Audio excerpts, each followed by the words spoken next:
Welcome to the seventh and last part of my series Cross against Hammer, the Christianization of Scandinavia and the Vikings. For my little competition, all the numbers you need are in the description video and in the parts 1 to 6. To be fair to those who already have sent their SMS, I don't repeat them. I only want to tell them that until now their chance to be a winner are 50%. Thank you, Russell and Assi Fudios. Now I go down in my corner and let's go for the last part.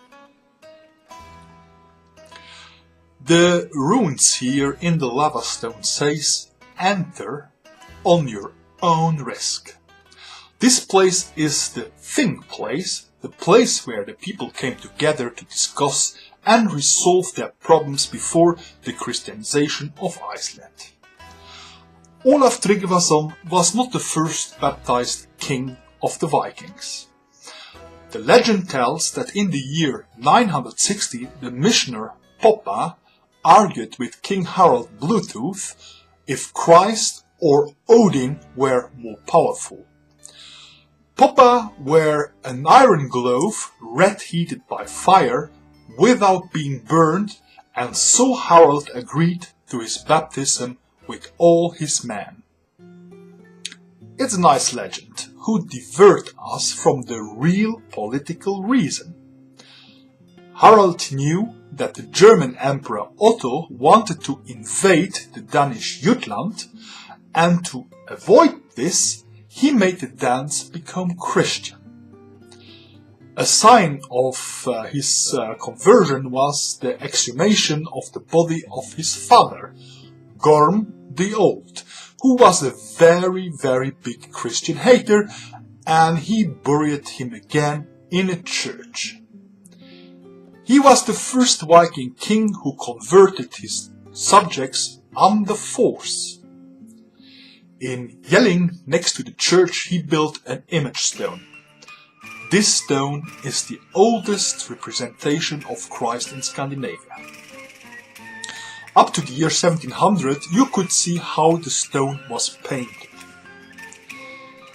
The baptism was benefic for Harald Bluetooth because he received from Emperor Otto enough money to build an army and to conquer South Sweden.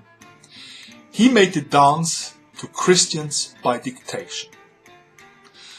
This was a good idea because like this he became the head of religion. The old religion was a natural religion and everyone could practice their own rituals by themselves.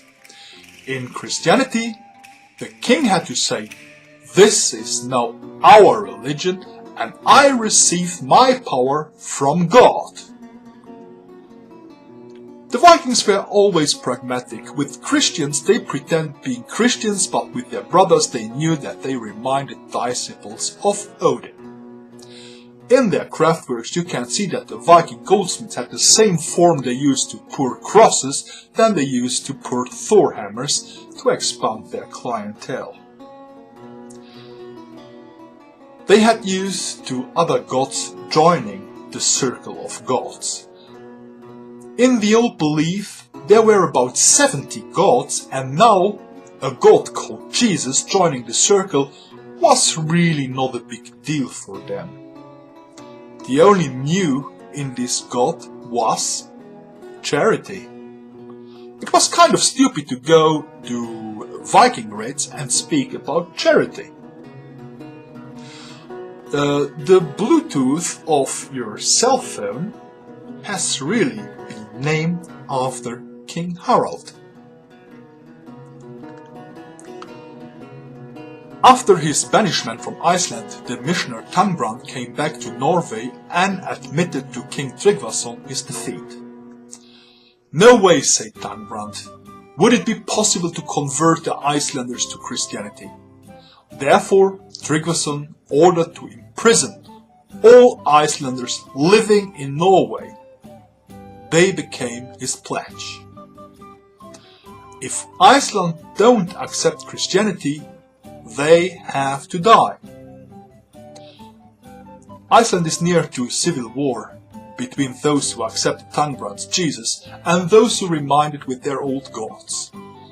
Therefore, in the year 999, the chiefs of Iceland called for the most important Althing of their history. It's not only a matter for them to liberate their imprisoned fellows, but also of the future of their self-determined life and the unity of their country and their peace. In the last minute they agreed on the chief and wise man Forgeir to find a Solomonian solution. After 3 days of meditation, Forgeir announced his solution.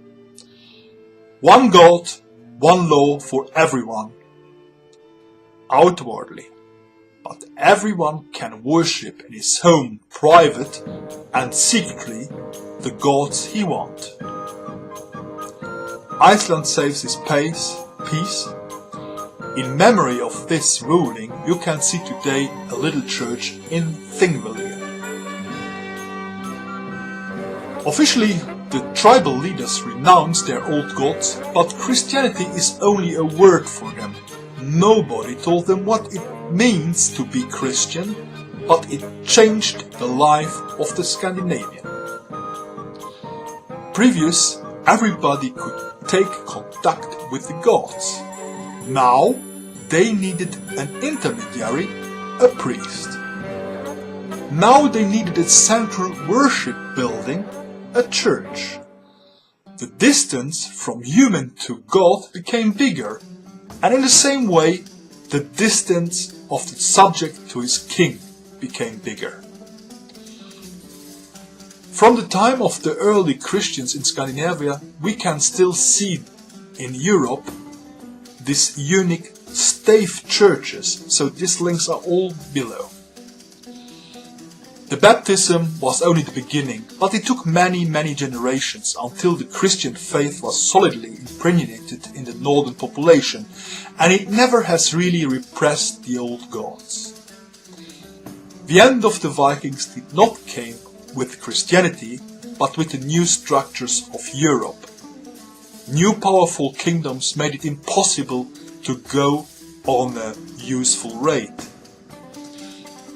Today, the Vikings gives a lot of room for fantasies. Hollywood, the bighorn helmets. The Vikings have never horns on their helmet. It's impossible to fight with such helmets. It was Richard Wagner, around 1860, who for the need of his operas invented those helmets. We really can learn from the Vikings how tolerant and open they were against all religion and all customs. How curious they were to learn from every culture they visited. Iceland has kept a big part of the nature religion, certainly because of the wonderful wild nature of this northern island. For Icelanders, it's still common to believe that in the mountains and lakes lives elves and gnomes together, and for the good of everyone.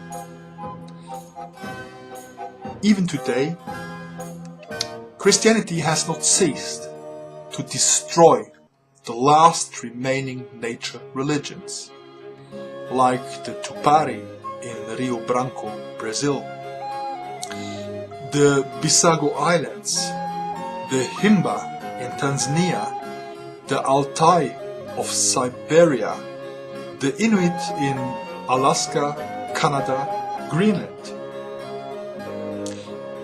Can we do something to help them? Dear friends, thank you for your interest, your suggestions and your comments. And now, finally I can shave this ugly moustache. See you in the next days for a vlog and announcing the day of the Vlog TV session where I'm gonna draw the winner of the Amazon gift card. Have a nice week. See you and ciao.